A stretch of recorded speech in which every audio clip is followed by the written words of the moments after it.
Hello guys! Welcome to my channel. It's me again, Mafi Purple UK.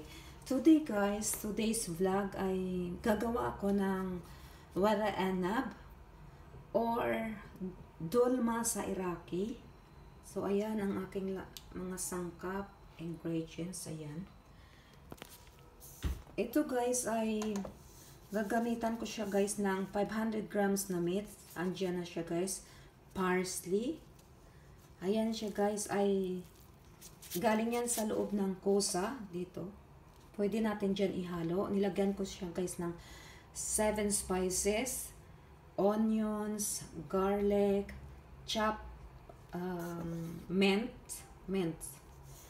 Ayan, salt, and then lemon. So lalagyan ko siya dyan ng chopped tomato. Ayan ang aking rice. Itong aking onions, lalagyan ko rin to dito sa loob.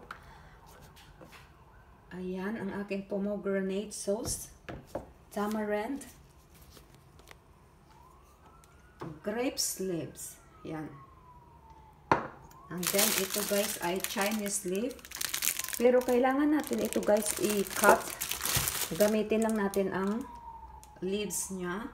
Then, isok natin sa hot water para maging soft pag i-wrap natin dito. So, ayan guys, ang aking mga sangkap. I-ready ko lang guys and then i-mix ko dito. So, ipapakita ko sa inyo mamaya pag naka-ready na and then ready na siyang balutin.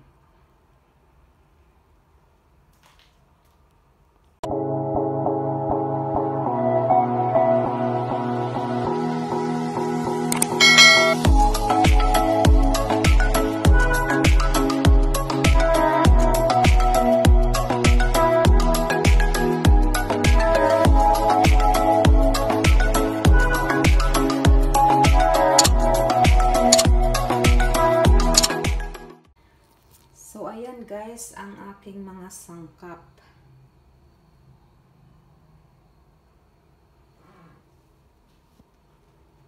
So, ayan guys, nakalagay na dito lahat ng mga ingredients. Ang gagawin na lang natin ay i-mix natin ng by hands.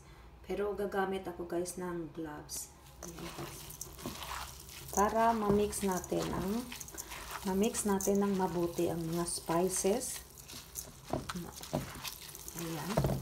So, after natin ma-mix, iti-taste natin kung okay na yung salt, sour. Kasi nilagyan ko yan siya ng lemon, tamarind sauce, and then pomegranate.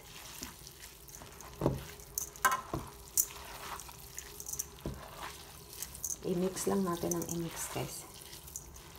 Pwede nyo rin guys lagyan ng chili sauce or cayenne para medyo siya guys maanghang. So ayan, na-mix ko na siya guys. So i-wrap ko na siya. I-ready ko lang guys ang Chinese leaf and then hugasan ko lang ang aking grapes leaves na sa jar. Ayan guys, ready to wrap na. Ready to wrap na.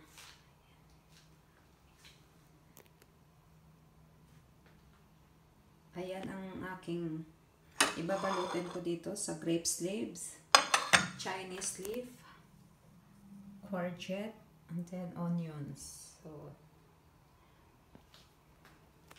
ayan guys. So, ang pag-arrange ng dolma, lalagyan natin ng olive oil. And then, lagyan natin nito guys, potato para hindi siya guys ma-stuck. And then, lagyan natin ng lamb meat. Pero kailangan muna natin ng i-fry saglit ang ating lamb meat para maging ano siya guys, brown. Lagyan natin ng spices para mawala yung amoy or langsa. So, let's start. Ayan, nagpainit na ako ng oil. Ipa-fry natin konti dito para maging brown. Ayan, nilagyan ko na ng potatoes. Ayan, nilagyan Lagyan ko na rin yung mga spices, 7 spices. At i-upside down lang natin guys. Para pwede na natin ilagay dito. So, ayan guys, na-arrange ko na yung potato, then lamb meat. Susunod ko na dyan yung aking binalot na dolma or waraanap. So, ganyan ang pag-arrange guys. So, ayan guys, ayan, ganito guys ang pagbalot. Lagyan natin ito ng ating rice. So, then, ito-fold lang natin ng ganyan. Ko na ilagay guys ay yung pag-arrange ay itong Chinese leaf kasi medyo to siya guys malambot. So, ayan. Narap ko na yun siya guys. And then, ang last ay ang grapes leaves.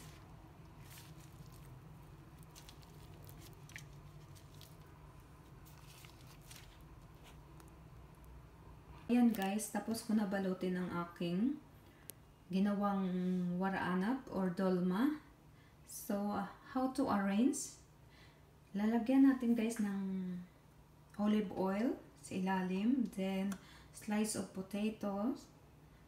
Lagay natin ang meat, courgette, onions, Chinese leaves, and then, ang last ay grapes leaves.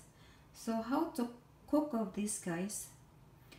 Lagyan natin guys ng 2 cups of water, 1 tablespoon of salt, 1 lemon squeeze natin, and then 1/3 cups of olive oil. So, ang pagluto nito guys ay 3 hours. 1 hour high temperature, and then 2 hours medium heat. Para maluto siya guys ng dahan-dahan at hindi masira ang ating mga binalot na or dahon ng grapes. So, ayan guys, sana may natutunan kayo dyan or nakakuha kayo ng tips how to make dolma or waraanap. Sa mga hindi pa dyan nakasubscribe sa aking channel, please don't forget to hit like and share Mafi Purple UK.